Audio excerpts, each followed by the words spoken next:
స్తుతించిన నీ త్యాగం మరువలేను, నిత్యం స్తుతించిన నీ రుణమును తీర్చలేను, సమస్తము నీకిచ్చిన నీ త్యాగం మరువలేను.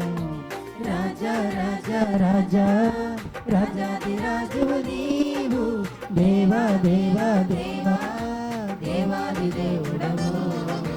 రాజా రాజా రాజా రాజాదిరాజువు నీవు, దేవా దేవా దేవా దేవాది దేవుడవు. నిత్యము స్తుతించిన నీ రుణమును తీర్చలేను, సమస్తము నీకిచ్చిన నీ త్యాగం మరువలేను.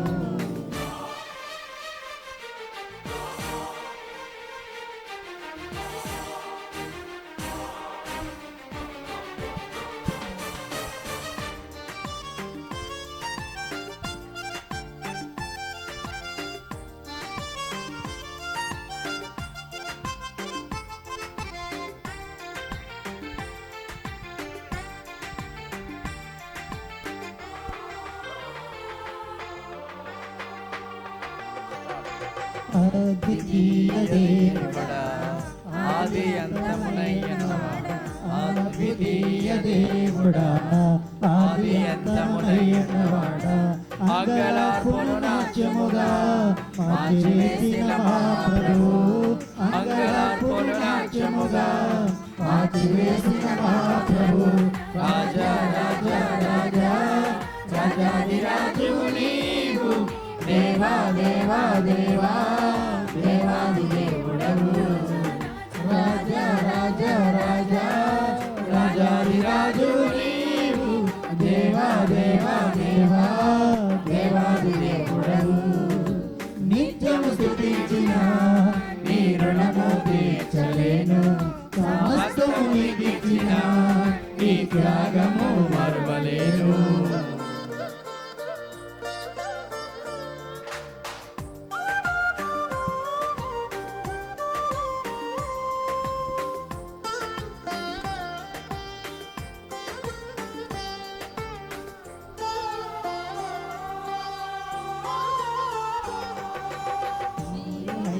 దేవుడా, జీవమిచ్చిన నాదుడా, జీవమైన దేవుడా, జీవమిచ్చిన నాదుడా, జీవజలముల బుగ్గయద్దకు నన్ను నడిపిన కాపరి, జీవజలముల బుగ్గయద్దకు నన్ను నడిపిన కాపరి. రాజా రాజా రాజా రాజాదిరాజువు నీవు, దేవా దేవా దేవా దేవాది దేవుడవు. రాజా రాజా రాజా రాజాదిరాజువు నీవు, దేవా దేవా దేవా దేవాది దేవుడవు. నిత్యము స్తుతించిన నీ రుణము తీర్చలేను, సమస్తము నీకిచ్చిన నీ త్యాగము మరువలేను.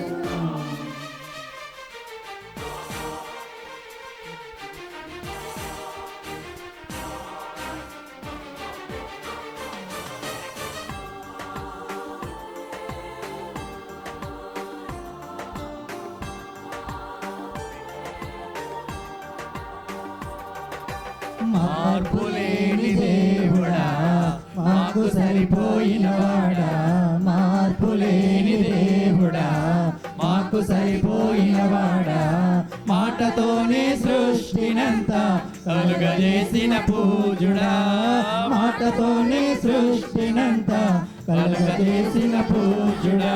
రాజా రాజా రాజా రాజాదిరాజువు నీవు, దేవా దేవా దేవా దేవాది దేవుడవు. రాజా రాజా రాజా రాజాదిరాజువు నీవు, దేవా దేవా దేవా దేవాది దేవుడవు. నిత్యము స్తుతించిన నీ రుణము తీర్చలేను, సమస్తము నీకిచ్చిన నీ త్యాగం మరువలేను.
మహిమతో నిండిన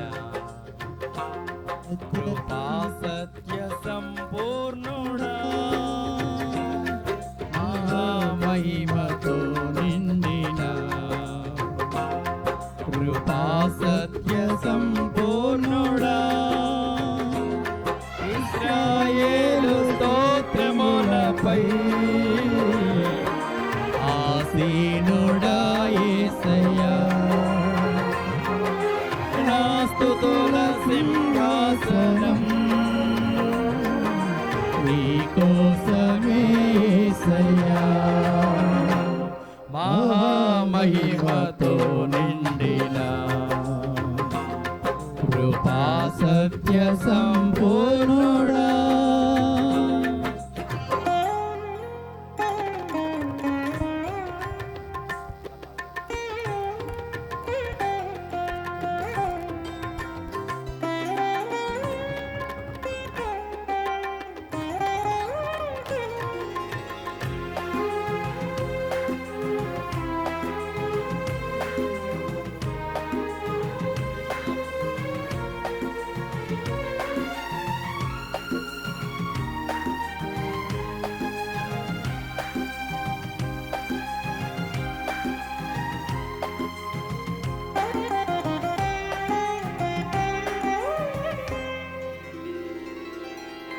మహిమను విడచి భూమిపైకి దిగి వచ్చి కరుణతో నన్ను పిలిచి సత్యమును బోధించి చీకటిని తొలగించి వెలుగుతో నింపితివి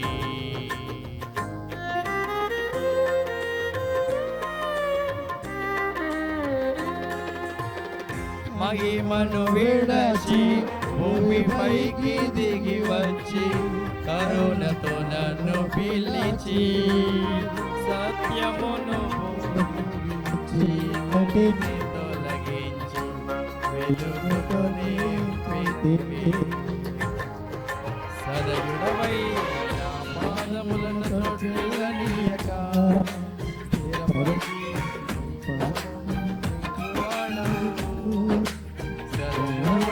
నా పాదములను తొట్టిల్లనీయక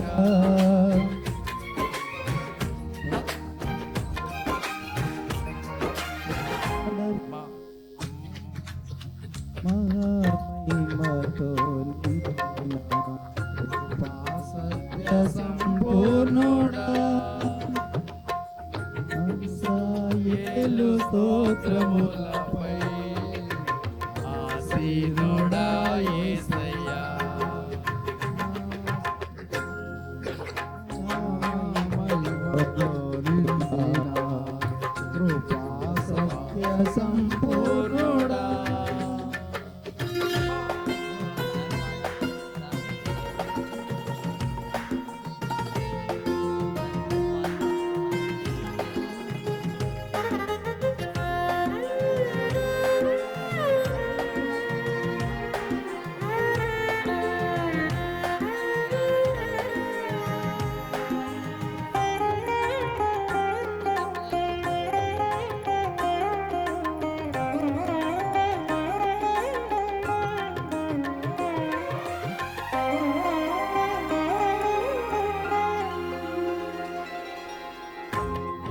కరములు చాపి జలరాశులలో నుండి నన్ను లేవనెత్తితివి క్షేమమును దయచేసి నన్ను వెంబడించి అనుదినము కాచితివి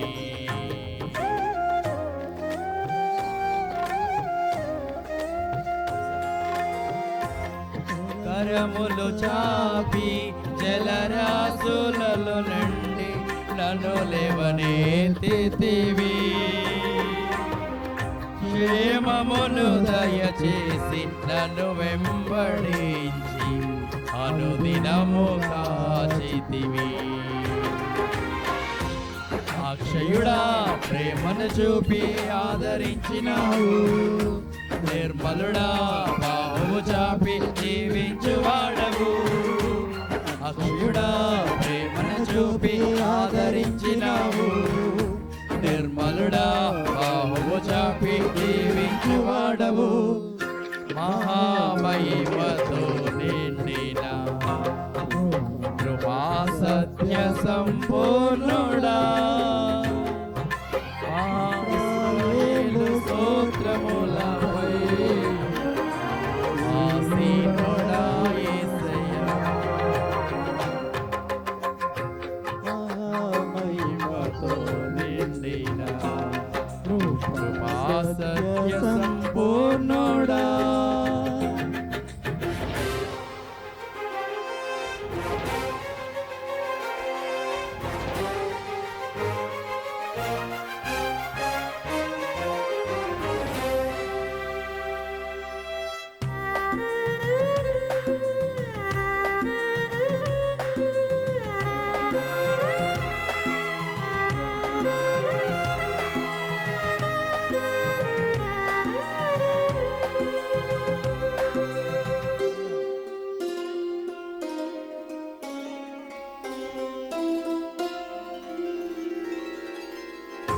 పదివేలలోన గుర్తించదగిన సుందరుడవు నీవు.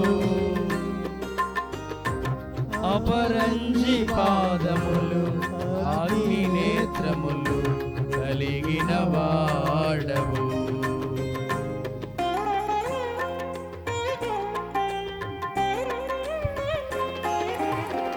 పదివేలలోన గుర్తించదగిన సుందరుడవు నీవు. అపరంజి పాదములు అగ్ని నేత్రములు కలిగిన వాడవు. ఉన్నతుడా మహోన్నతుడా ఆరాధించదను. రక్షకుడా ప్రభాకరుడా నిన్ను ఆరాధించదను. ఉన్నతుడా మహోన్నతుడా ఆరాధించదను. రక్షకుడా ప్రభాకరుడా నిన్ను ఆరాధించదను. మహామహిమతో నిండిన కృపా సత్య సంపూర్ణుడా, ఇశ్రాయేలు స్తోత్రములపై యేసయ్యా. సింహాసనం నీకోసమే యేసయ్యా. మహిమతో నిండిన కృపా సత్య సంపూర్ణుడా.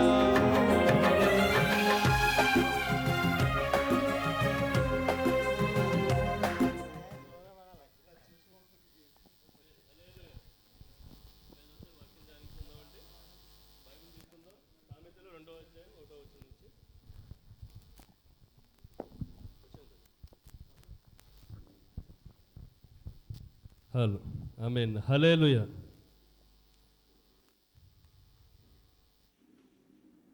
చిన్న ప్రార్థన చేయండి ఎవరన్నా.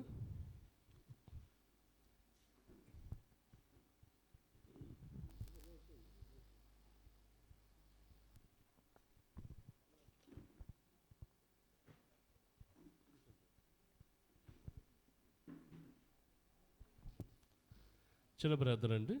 ఎవరు చేస్తారు? ఎవరు పర్వాలేదు, మైక్ లేకపోయినా పర్వాలేదు. ఎవరు చేస్తారు? మా రవణమ్మ గారు చేసేయండి, మీరే చేసేయండి.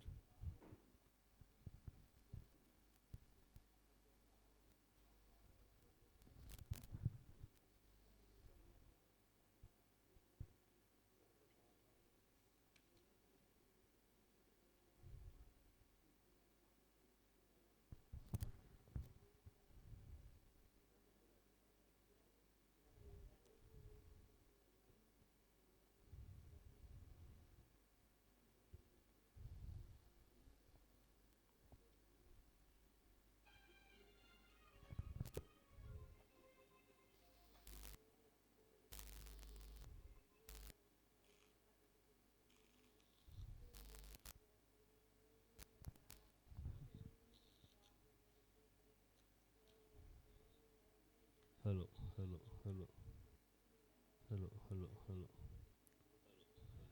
హలో.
ఆమేన్. హల్లెలూయా. మా మైక్ కూడా కొద్దిగా రెడీ పెట్టుకోండి, ఇది లైవ్ కదా. మీ చదివేది కూడా ఇక్కడ బయటకు ప్లే అవుతుంది. హల్లెలూయా, హల్లెలూయా. సాధారణంగా ఏ మందిరమైనా సరే కీర్తన చదివించేటటువంటి అలవాటు ఉంటుంది. మన మందిరంలో కీర్తనలతో పాటు మన పాస్టర్ గారు అయితే సామెతలు కూడా చదవండి అని చెప్పని అంటారు. కారణం ఏంటి? ద బెస్ట్ ఎగ్జాంపుల్, ఇప్పుడు సొలొమోన్ రాజు దగ్గరికి మనకు తెలిసినటువంటి ఎగ్జాంపులే. ఇద్దరు స్త్రీలు వచ్చారు, బ్రతుకున్న శిశువు నా శిశువు అంటే నా శిశువు, చనిపోయినటువంటి శిశువు నాది కాదు ఆమెది, ఆమె అంటది నాది కాదు ఈమె. ఎలా కనిపెట్టాలి? ఇప్పుడైతే డిఎన్ఏలు లాంటివన్నీ వచ్చాయి. అప్పుడు ఇద్దరు కూడా జన్మనిచ్చారు, ఇద్దరు కూడా బాలింతలు. అవకాశం ఏంటి? ఇద్దరు ఏడుస్తున్నారు, ఇద్దరు కూడా విక్టమ్ కార్డ్ అనేది ప్లే చేస్తున్నారు. అనగా బాధితురాలు అనేటువంటి ఒక కార్డ్ ఇద్దరు ప్లే చేస్తున్నారు. ఇప్పుడు ఏంటి? ఇద్దరు నుంచి ఏడుపు వస్తుంది. ఇంకా చెప్పాలంటే ఆడవాళ్ళకి ఇంత అన్యాయం చేశారని చెప్పి ఆడవాళ్ళు అనేటువంటి కార్డు కూడా ప్లే చేస్తున్నారు. రెండు కూడా అందరి మధ్య ఎవరికి కూడా ఏమీ అర్థం కాని పరిస్థితి. ఏం చేయాలి? అలాంటి సందర్భంలో రాజుగారు ఏమన్నారు? ఆ శిశువుని కత్తి తీసుకొచ్చి శిరోభాగం చేసేయండి. అలా చేస్తే ఏమవుతుంది? శిశువు చనిపోవడం ఉంటుంది. కన్నతల్లి ఏమందంటే అలా బ్రతికినా పర్వాలేదు ఇచ్చేయండి అని చెప్పానంటే, స్వార్థపరురాలు ఏంటి, కుయుత్తు కలిగినటువంటి, ఇంకా చెప్పాలంటే నేను బాగుపడకూడదు, అవతల వాళ్ళు మాత్రం బాగుపడితే చూడలేను అనేటువంటి ఆలోచన అటువంటి వాళ్ళు, ఇంకా చెప్పాలంటే అవతల వాళ్ళు కూడా పాడైపోవాలి అనేటువంటి ఆలోచన అటువంటి స్త్రీ కాస్త సరే అయితే నాకు ఓకే, డీల్ ఓకే. ఏంటి ఆ డీల్? రెండుగా కట్ చేయటానికి. అప్పుడు రాజుగారు ఏం చెప్పారండి? ఎవరైతే త్యాగం చేయడానికి రెడీగా ఉన్నారో శిశువు ప్రాణం కోసం, ఆమె కన్నతల్లి. ఇది జ్ఞానానికి సంబంధించినటువంటి మాటలండి. అంటే ఒక జ్ఞానం సంబంధించినటువంటి ఒక వ్యవహారంతో ఏమైపోయిందంటే కన్నతల్లి ఎవరు తేలడం జరిగింది, దొంగ ఎవరో కూడా తేలిపోవడం అన్నది జరుగుతుంది. మరి అంతా బాగానే ఉంది, మరి ఆవిడకి శిక్ష ఎందుకు వేయాలి? బైబిల్లో ఒక మాట ఉందండి, ఈ చంపమే కొడితే ఈ చంప చూపించాలి కదా, అదే కదా అహింసా సిద్ధాంతం కదా అని చెప్పానంటే ఒక మాట. యేసు ప్రభు వారిని అమ్మింది ఎవరండి? ఎవరో వ్యక్తి కాదు, సొంత శిష్యుడే. సొంత శిష్యుడికి శిక్ష పడిందా లేదా? అతనికి అతనే ఊరేసుకుని చనిపోయాడు. ద్రోహం వేరు, తప్పు చేయటం వేరు, నమ్మక ద్రోహం వేరు. కొంత తేడా గమనించండి. తప్పు వేరు, దగ్గరుండి నమ్మించి నమ్మక ద్రోహం చేయటం. యేసుప్రభు వారు కూడా కొన్ని సందర్భాల్లో చెట్టుని సైతం శపించినటువంటి సందర్భాలు మనం చూసాం. అయితే కాస్త మనం వివరంగా వచ్చినట్లయితే రండి చదువుదాం. సామెతలు 2వ అధ్యాయం 1వ వచనం. నా కుమారుడా, నీవు నా మాటలు అంగీకరించి నా ఆజ్ఞలను నీ యొద్ద దాచుకుని ఎడల జ్ఞానమునకు చెవియొగ్గి హృదయపూర్వకముగా వివేచనను అభ్యసించిన ఎడల తెలివికై మొర్రపెట్టిన ఎడల వివేచనకై మనవి చేసిన ఎడల వెండిని వెతికినట్లు దాని వెతికిన ఎడల దాచనబడిన ధనమును వెతికినట్లు దాని వెతికిన ఎడల యెహోవాయందు భయభక్తులు కలిగియుండుట ఎట్టిదో నీవు గ్రహించదువు. దేవుని గూర్చిన విజ్ఞానము నీకు లభించును. ఆమేన్. హల్లెలూయా. హల్లెలూయా. వెండిని వెతికినట్టు అంట, ధనాన్ని వెతికినట్టు అంట. డబ్బు ఎక్కడైనా నిధి ఎక్కడైనా ఉందంటే మన పక్కన వెనకాల ఏదో డబ్బు నిధి ఉందని చెప్పానంటే ఏం చేస్తారు చాలామంది? నిధి అంటే టపా టపా టపా వెతికే ప్రయత్నం చేస్తారు, ఇంకా అవసరమైతే తవ్వే ప్రయత్నం కూడా చేస్తారు. ఆ విధంగా ఏదైతే అవసరమో మనం అనుకుంటామో ఆ విధంగా. అలాగే మత్తయి 13:22. మత్తయి 13:22. ముండ్ల పొదలలో విత్తబడినవాడు వాక్యం వినువాడే గాని ఐహిక విచారమును ధనమోహమును ఆ వాక్యమును అణిచివేయును గనుక వాడు నిష్ఫలుడవును. ఆమేన్. హల్లెలూయా. హల్లెలూయా. హల్లెలూయా. హల్లెలూయా. ధనాన్ని కోసం వెతకడం తప్పు అయితే, వెండిని వెతకడం తప్పు అయితే, అదొక ఉదాహరణగా బైబిల్లో ఇక్కడ ఎందుకు లిఖించబడింది? సామెతలు ఏంటంటే 4వ వచనం, వెండిని వెతికినట్లు దాన్ని వెతికిన ఎడల అనగా ఒక ఉదాహరణగా. అదే తప్పు అయితే అది ఉదాహరణ కూడా పెట్టడం కూడా తప్పే కదా. అయితే ఇక్కడ ఒక విషయం చాలా జాగ్రత్తగా గమనించాలి. సందర్భం ఏంటి? సందర్భం మన సామెతలు చూసుకున్నట్లయితే జ్ఞానం అనేది వెండిని కానీ లేదా ఇంకోటి కానీ లేదా బంగారం కానీ వెతకడం తప్పేమీ కాదు. దానికోసం చక్కగా కష్టపడాలి, స్థిరపడాలి, తగిన విధంగా మనం ముందుకి ఎదగాలి. ఇవన్నీ కూడా మన దేవదేవుడు మనం కోరుకుండేవే. కానీ చాలామంది ఏం చేస్తారంటే ధన మోహమును, ఏంటంట ధన మోహము, ధనము మాత్రమే మూలము తప్ప ఇంకేది కాదు. ధనం మాత్రమే, ఇంకా అది తప్ప ఇంకేమీ కనపడదు. దేవుడు కనపడరు, మందిరం కనపడదు, వాక్యం కనపడదు. ఏదొచ్చినా సరే ప్రతిదాన్ని కూడా ధనంతోనే పోల్చుకుంటారు. నాకేంటి లాభం? మందిరంకి వస్తే నాకేంటి లాభం? లాభం అంటే ఏంటి? డబ్బు. బిల్డింగ్ వస్తుందా? కార్లు వస్తాయా? బళ్ళు వస్తాయా? నాకు పలానా కలిసి వస్తుందా? ఇలాంటి వాళ్ళకంటే అండి నిజమైనటువంటి సువార్త ఏదైతే ఉంటుందో, రేపు ఎప్పుడైనా సరే రాకడికి మనం సిద్ధపాటు కలిగి ఉండాలి అనేటువంటి ఆలోచన ఏదైతే ఉందో దాన్ని తొక్కుపడేస్తుంది అంటండి. వాస్తవంగా దేవదేవుడు ఆయన ఏం కోరుకుంటున్నారు?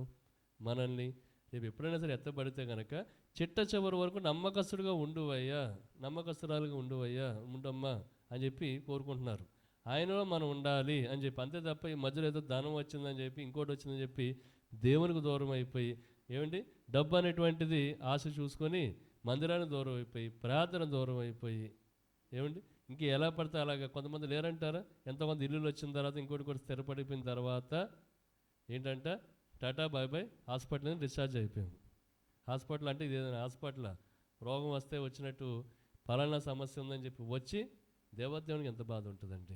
అలాంటి వాళ్ళ కోసం ఇక్కడ చెప్పడం జరుగుతుంది. మరలా చదవండి సిస్టర్ గారు. మత్తయి ముండ పొదలలో విత్తబడిన వాడు వాక్యం వినువాడే కానీ వాక్యం వింటారంటండి. వాళ్ళు వాక్యం వింటారంట కానీ వాళ్ళ బ్రెయిన్ అంతా కూడా డబ్బు డబ్బు డబ్బు అని చెప్పి ఉంటుంది. అమ్మ ఇక్కడ విషయం మరలా చెప్తున్నాను, గమనించండి. సామెతల్లో కూడా వెండిని వెతుకువాడు అని చెప్పి ఒకటి ఉంది, ఒక ఉదాహరణ ఉంది. డబ్బును వెతకడం తప్పు కాదు, డబ్బు కోసం కష్టపడడం తప్పు కాదు. చక్కగా చదువుకోవాలి, చక్కగా మంచి ర్యాంక్స్ రావాలి, మంచి ఆఫీసర్స్ రావాలి, చక్కగా ఎదగాలి, 10 మందిని పెంచి పోషించే విధంగా, 10 మందికి సహాయం చేసే విధంగా, సహకరించే విధంగా మనం ఎదగాలి, మన బిడ్డలు ఎదగాలి, ప్రతి ఒక్కరు కూడా ఎదగాలి. ఇక్కడ అది చెప్పట్లేదు సుమా. కొంతమంది తెలియక ఏం చేస్తారంటే అది ఒకటే అండర్లైన్ చేస్తారు. ఏంటి అండర్లైన్ చేస్తారు? డబ్బు వెతకడం తప్పు, లేదంటే సంపాదించుకోవడం తప్పు కాదండి, అలా అనుకోవడం తప్పు. ఇక్కడ చెప్తుంది ఏంటంటే మరి ముఖ్యంగా ముండ్ల పొదలలో విత్తబడిన వాడు వాక్యము వినువాడే గాని ఐహిక విచారం అనగా ఇప్పుడు ఏం జరుగుతుంది, ఇప్పుడు ఎక్కడ పక్కన ఏం జరుగుతుంది, అదేం జరుగుతుంది, ఎంతసేపు కూడా ఏమండి మందులో ఉన్నా సరే మందులో ఉన్నట్టు ఉంటుంది కానీ బ్రెయిన్ అంతా కూడా అక్కడెక్కడో ఉంటుంది, అక్కడెక్కడో ఆలోచన మీద ఉంటుంది. అక్కడ ఏమైపోయింది, ఇక్కడ ఏమైపోయింది, ఉన్న కనీసం ఆ కాసేపు కూడా మందిరంలో వినేటువంటి వాక్యం వినేటువంటి విధంగా ఆలోచన ఉంటుంది. దేని మీద ఉంటుంది అంటే వాళ్ళకి ఐహిక విచారమును ధన మోహమును ఆ వాక్యమును అణిచివేయును గనుక ఆ వాక్యాన్ని అణిచివేస్తుందంట వీళ్ళకి ఉన్నటువంటిది. అనగా ఇంకా అర్థమయ్యే పరిభాషలో చెప్పాలంటే మన కళ్ళ దగ్గర ఒక తెల్లని కళ్ళద్దాలు పెట్టినాం అనుకోండి, బాగా తెల్లగా ఉంది, ఇప్పుడు ఏమైనా చూడగలుగుతామంటారా? మబ్బు పట్టేసి ఉంది. అలాగే మబ్బు పట్టినటువంటి అనగా ధనమోహం కానీ, లేకపోతే ఎంతసేపు కూడా ఇక్కడ ఉన్నటువంటి ఆలోచనలు మాత్రమే, టెన్షన్స్ అని, ఆ టెన్షన్ అని, ఈ టెన్షన్ అని, అదని ఇదని, ఎందుకు వీళ్ళు ఏం చేయలేరు? ఆ టెన్షన్ మైండ్లో పెట్టిన మాత్రాన, మోసినంత మాత్రాన. కానీ ఎంతసేపు కూడా నెత్తిమే పెట్టి ఏమండి అసలైనటువంటి వాక్యాన్ని వినకుండా, విన్నా సరే దాన్ని అణిచి వేణు గనక వాడు నిష్ఫలుడవును. మంచి నేలను విత్తబడిన వాడు వాక్యమును విని గ్రహించువాడు అట్టివారు సఫలులై ఒకడు నూరంతులుగాను ఒకడు ఆరువంతులుగాను ఒకడు ముప్పదంతులుగాను ఫలించుననెను. ఆమేన్. హల్లెలూయా, హల్లెలూయా. రెండోది ఎవరైతే, అందుకనే చెప్తున్నానండి, మన మందిరం వచ్చినప్పుడు టెన్షన్స్ పక్కన పెట్టేయండి. ఇంట్లో ఎన్నో టెన్షన్స్ ఉండొచ్చు, వ్యాపారం చేసేటప్పుడు వ్యాపారం ఎన్నో టెన్షన్స్ ఉండొచ్చు, ఆరోగ్యం ఉన్నటువంటి విషయాలు కూడా ఎన్నో టెన్షన్స్ ఉండొచ్చు, పక్కన పెట్టేయండి. వాక్యం వినేటప్పుడు మన వాక్యం మాత్రమే మన ధ్యాస ఉండాలి, వాక్యం మీద మాత్రమే మన ఆలోచన ఉండాలి. వాక్యం మీద కానీ మన ఆలోచన లేకపోతే, మనం ఒకసారి మీకు ఉదాహరణ చెప్పాను ఏంటంటే, తల్లిదండ్రులు ఇద్దరు కూడా ఏమనుకున్నారంటే మన అబ్బాయిని ఏమవారం పంపించాలని చెప్పి రాత్రి అనుకున్నారంట. రాత్రి అనుకున్నారు కాబట్టి ఈ మాట పక్క గది నుంచి కుమారుడు అన్నాడు. ఉదయం 6ంటికి పంపించాలనుకున్నారు. కుమారుడు బ్యాగ్ పట్టుకొని వెళ్ళిపోయి తర్వాత ఉదయం కరెక్ట్గా 6:00 వచ్చేసి పడుకునిపోయాడు. ఈ లోపల తండ్రి వచ్చాడు. తండ్రి వచ్చిన తర్వాత లేపాడు, ఒరే లేవరా ఏమవారం వెళ్ళాలి. ఏమవారం? నేను వెళ్ళొస్తాను నాన్న అని చెప్పానండి. ఏమవారం వెళ్ళి రావడం ఏంట్రా? ఎవరు వెళ్ళి రావడం ఏంటంటే, నేనన్నా నువ్వు అమ్మతో మాట్లాడడం నేనన్నా. అసలు ఏమవారం నేను ఎందుకు పంపించాలనుకున్నాను, నేను ఏం చెప్పాలనుకుంటున్నాను, ఎవరిని చెప్పాలనుకుంటున్నాను, ఏదైనా విన్నావరా? అదేంటా నాన్న, నువ్వు అదేం అమ్మతో చెప్పలేదు కదా. అంతే, నేను పొల్ల యావరం అంటారు. ఏంటంటే కొంతమంది వాక్యం వింటారండి, వాళ్ళకి ఎంతవరకు కావాలో అంతవరకే వింటారు, పూర్తిగా వింటారు. అంతే, దేవాదేవుని దగ్గరికి వచ్చాము, బిల్డింగ్ కావాలని చెప్పి ప్రార్థన చేస్తున్నాం, లేదా ఇంకోటి ఏదో ఉందని చెప్పి ప్రార్థన చేస్తున్నాం, అది అయిపోయింది. దానికోసం అవసరమైతే ఉపవాసాలు ఉండటం మంచిదే, అవసరమైతే మరింతగా ప్రార్థన చేస్తాం, అంతా మంచిదే. చివరి పట్టుకోలేకపోతే దేవాదేవుని ఏమవుతుందో తెలుసండి, రేపు మనం ఎంతగా చేసినా సరే, రేపు మన బిడ్డలు లేకపోతే ఇంట్లో కానీ లేదంటే మన కుటుంబంలో కానీ ఎవరైనా సరే సరైనటువంటి ఆత్మీయత లేకపోతే, ఆత్మీయత లేనటువంటి వాళ్ళ ద్వారా ఎంతో కొంత నొచ్చుకున్నట్లయితే ఎంతో కొంత మన ఆత్మీయ ప్రయాణంలో మందిరంకి వెళ్ళాలంటే వాళ్ళే వెళ్ళనవరు. ఇంకా చెప్పాలంటే ఏదైనా సరే మనం మరింతగా ప్రార్థనలో మనం మరింతగా ఎదగాలని చెప్పి అనుకున్నా సరే వాళ్ళ ద్వారా ఎదగనవ్వకుండా. ఏంటి కారణము, ఏంటి ప్రాబ్లము? మన చివరి వరకు మన వాళ్ళతో ఎంతసేపు కూడా అంతకుముందు దేవుని నమ్మితే బిల్డింగ్ వస్తుంది, దేవుని నమ్మితే అది వస్తుంది, ఇది వస్తుందని చెప్పడం వల్ల ఏమైపోయింది, వాళ్ళ ఆలోచన దాని మీద ఉంది. నిన్ను కానీ లేదంటే చెప్తున్నటువంటి వాళ్ళు కానీ ఎంతసేపు కూడా డబ్బులు సంపాదించినటువంటి ఒక మిషన్ కింద మాత్రమే.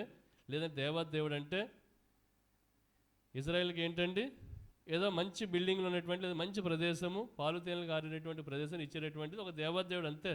ఏదో ఒక శక్తిగా అనుకున్నారు తప్ప, చావైనా బ్రతికైనా మంచైనా చెడైనా కష్టమైనా నష్టమైనా ఏదైనా సరే ఆయన విశ్వాసులుగా ఉండాలి. చావు కానీ ఒకవేళ వస్తున్నట్లయితే హిజ్కియా వలె నేను ప్రార్థన చేయగలిగి ఉండాలి. దేవా, ఒకసారి నా గత చరిత్ర ఒక్కసారి జ్ఞాపకం చేసుకుని, నీకు విశ్వాసంగా ఉన్నానా, విశ్వాస ఘాతుకులుగా ఉన్నానా?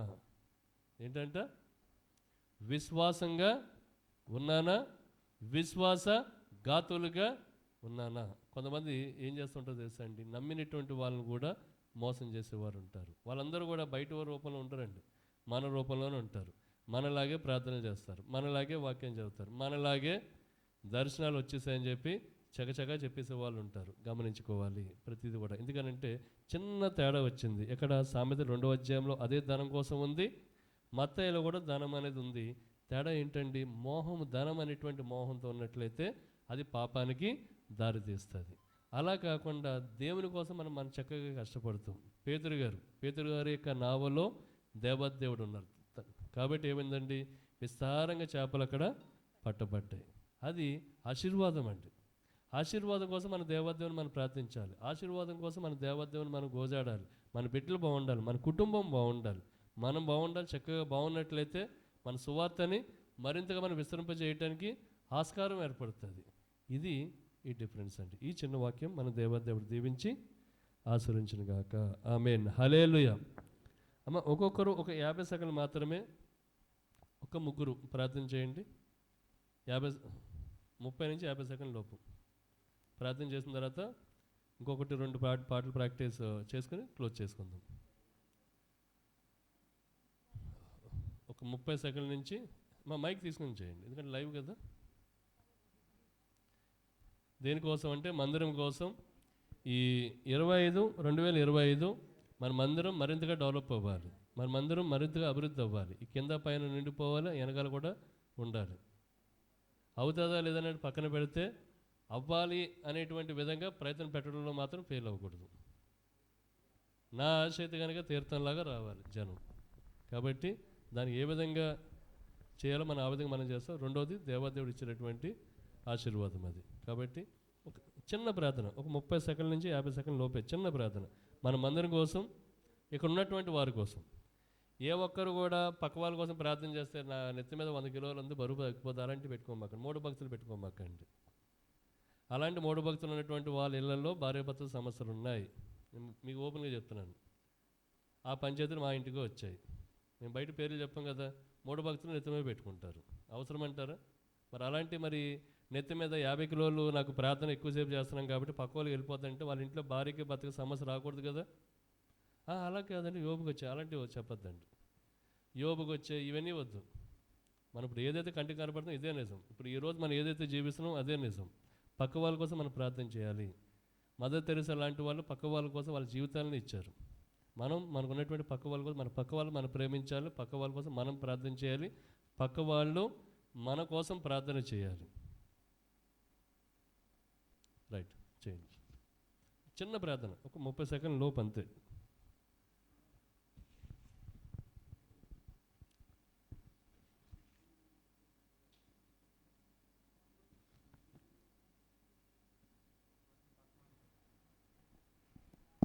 రైట్,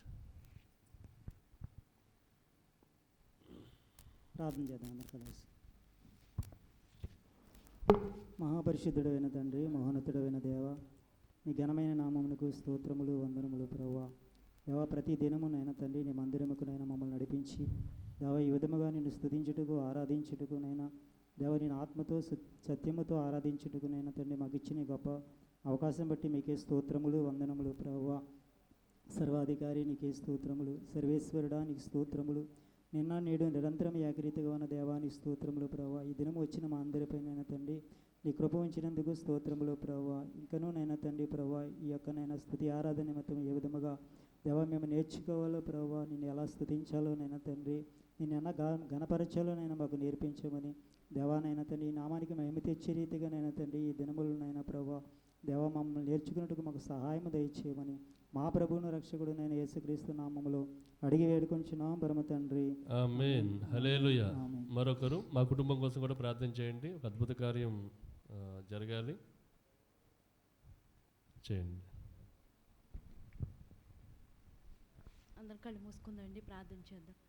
అందరం కూడా కళ్ళు మూసుకుందాం. మహోన్నతుడా, మహాపరిశుద్ధుడైన నా యేసయ్య, నీకు స్తోత్రములు, స్తోత్రములు, వందనములు చెల్లిస్తున్నాను ప్రభువా. నీ మాటలో నాయన శక్తి ఉంది, నీ మాటలో ప్రభువా జీవం ఉంది ప్రభువా. దేవా నిన్ను స్తుతించుటకు, నిన్ను ఆరాధించుటకును దేవా ఈ సిలువ ధ్యాన కూడికల్లో ప్రభువా నన్ను మమ్మల్ని ప్రభువా నిన్ను ఆరాధించుటకునైనా నీ మందిరంలోనికి నన్ను నడిపించినటువంటి నీ మహాకృపను బట్టి దేవా నీకు స్తోత్రములు, స్తోత్రములు, స్తోత్రం చెల్లిస్తున్నాను ప్రభువా. మరి ఎక్కువగా దేవా నిన్ను స్తుతించుటకు, నిన్ను ఆరాధించుటకును ప్రభువా, ఇంకెక్కువగా దేవా నీ నామం మహింపరచుటకు ప్రభువా మాకు నాయన తండ్రి ఎట్టి జ్ఞానం అవసరమో, ఎట్టి రీతిగా ప్రభువా దేవ నిన్ను ఆరాధించాలో ప్రభువా, అట్టి రీతిగా ప్రభువా నిన్ను ఆరాధించుటకు నీ నామానికి దేవ మహిమ తీసుకొచ్చేటటువంటి ప్రార్థనాత్మతోని, నీ నామానికి దేవ గంధ తీసుకొచ్చేటటువంటి కీర్తనలతోని ప్రభువా నిన్ను స్తుతించుటకునైనా మాకు యోగ్యత అనుగ్రహించినందుకై కృతజ్ఞతాస్తుతులు, వందనములు చెల్లిస్తున్నాను ప్రభువా. వచ్చిన మా అందరిని బట్టి నీకు స్తోత్రములు ప్రభువా. దేవా ఇదిగోనైనా మా దైవజనులైనా నీ పాద పద్మాల దగ్గర పెడుచున్నాం. మా దైవజనులకు ఇచ్చిన కుటుంబాన్ని దేవా నీ పాద పద్మాల దగ్గర పెట్టుచున్నాం. వారి కుటుంబంలో ఉన్న ప్రభువా నాయన అక్కరలు నాయన అవసరతలు నాయన ఎరిగి ఉన్న దేవుడవు దేవ మనుషులకైతే నాయన అసాధ్యమైనది ఉంది కానీ దేవునికి అసాధ్యమైనది అయితే ఏది లేదు ప్రభువా. మా దైవజనులకు ఇచ్చిన కుటుంబంలోనైనా అద్భుతం నాయన చేయుటకునైనా నువ్వు శక్తిగల దేవుడవు, నువ్వు మహిమగల దేవుడు ప్రభువా. నీకు స్తోత్రములు వందనములు చెల్లిస్తున్నాను ప్రభువా. ముందు చేసిన ప్రార్థన బట్టి నీకు వందనాలు. ఇదిగో నాన్న రెండవగా చేసిన ఈ ప్రార్థన నీ పాద పద్మాల దగ్గర పెట్టిన దేవుని నామానికి దేవనిత్యము మహిమయు ఘనత కీర్తి ప్రభావం కలుగునుగాక. ఆమేన్ ఆమేన్ ఆమేన్. హల్లెలూయా. ఇంకొకరండి ఫైనల్గా చిన్న ప్రార్థన, ఒక 30 సెకండ్లు.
హల్లెలూయా.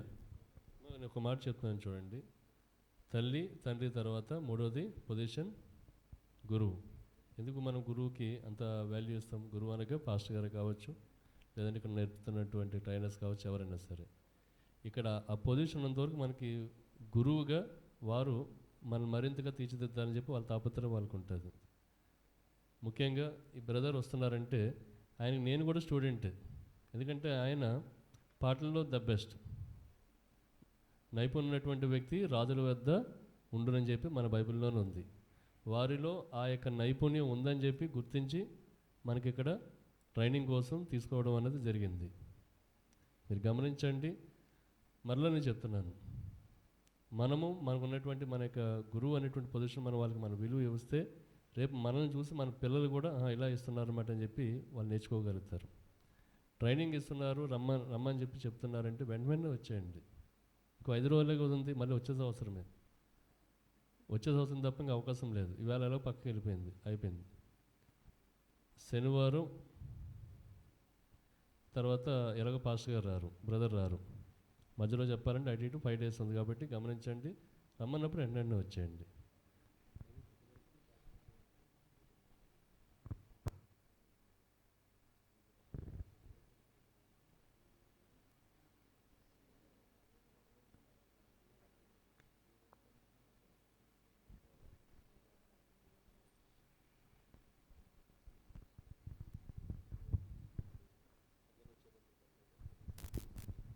అందరూ చివరిగా ఒక పాట పాడి దేవుని నామాన్ని మహింపరుద్దాం. మహిమ ఘనతకు అర్హుడు. ఇప్పుడు మనం నేర్చుకున్న పాట. అందరూ త్వరగా వస్తే, మీరు ఎంత త్వరగా వస్తే అంత త్వరగా పాడి మనం సెలవు తీసుకోవచ్చు. రండి అమ్మ, అందరూ త్వరగా రండి. వచ్చి మైక్స్ పెట్టుకోండి అమ్మ. పిల్లలు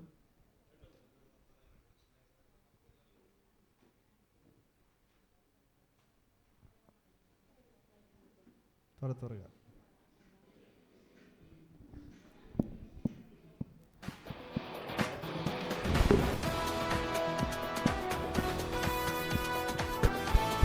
అందరూ నిలబడదాం.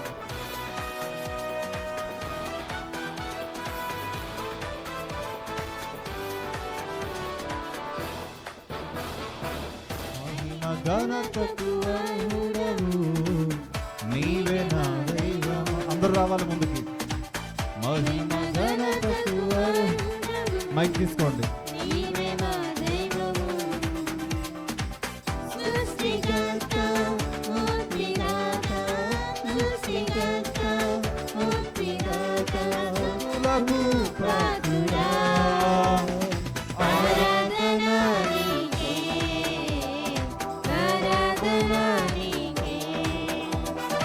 ఆరాధన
మన్నాను విడిపించినావు, బండ నుండి నిలిచినావు, మన్నాను కురిపించినావు, బండ నుండి నిలిచినావు.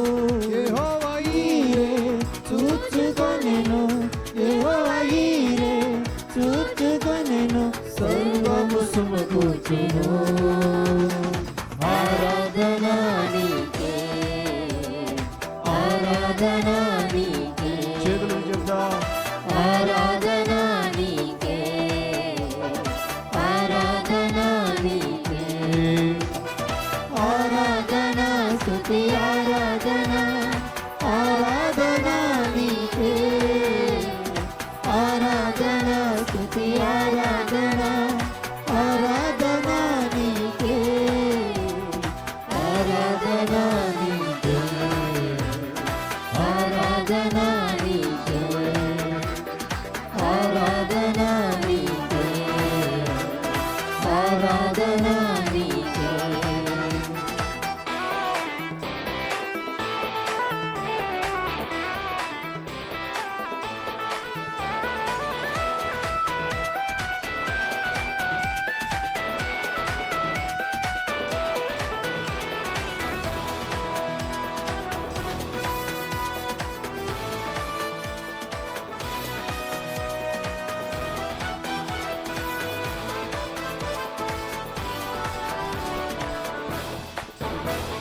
వ్యాధులను తొలగించినావు, మృతులను మరిలేపినావు, వ్యాధులను తొలగించినావు, మృతులను మరిలేపినావు. యెహోవా రాఫా స్వస్థపరచెను, యెహోవా రాఫా స్వస్థపరచెను, నన్ను స్వస్థపరచును. ఆరాధన నీకే, ఆరాధన నీకే, ఆరాధన నీకే, ఆరాధన నీకే. మహిమ ఘనతకు అరుణవు, నీవే మా దైవము. మహిమ ఘనతకు అరుణవు, నీవే మా దైవము. సృష్టికర్త ముక్తిదాత, సృష్టికర్త ముక్తిదాత, స్తుతులకు పాత్రుడా. ఆరాధన నీకే, ఆరాధన నీకే, ఆరాధన నీకే, ఆరాధన నీకే, ఆరాధన స్తుతి ఆరాధన, ఆరాధన నీకే, ఆరాధన స్తుతి ఆరాధన, ఆరాధన నీకే, ఆరాధన నీకే, ఆరాధన నీకే, ఆరాధన నీకే, ఆరాధన నీకే. హల్లెలూయా. దేవుని పరిశుద్ధ నామానికి మహిమ కలుగును.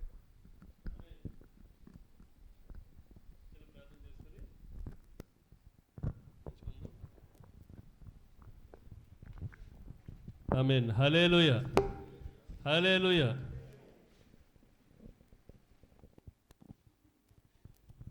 ఒకసారి లైవ్ కట్ చేస్తాం.